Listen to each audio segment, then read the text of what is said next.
If it's an app that is, carefully built, the design of the app will guide the parents along the way. Okay. For instance, for special education, autism special education, we have an onboarding section where the parent is asked questions about their kids so that their kids will get a curriculum that will suit their developmental level and needs.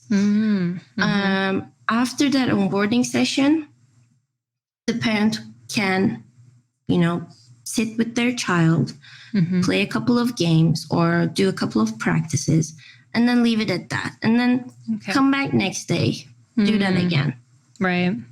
After a while, usually this is how it happens. Kids love playing games, learning by playing games.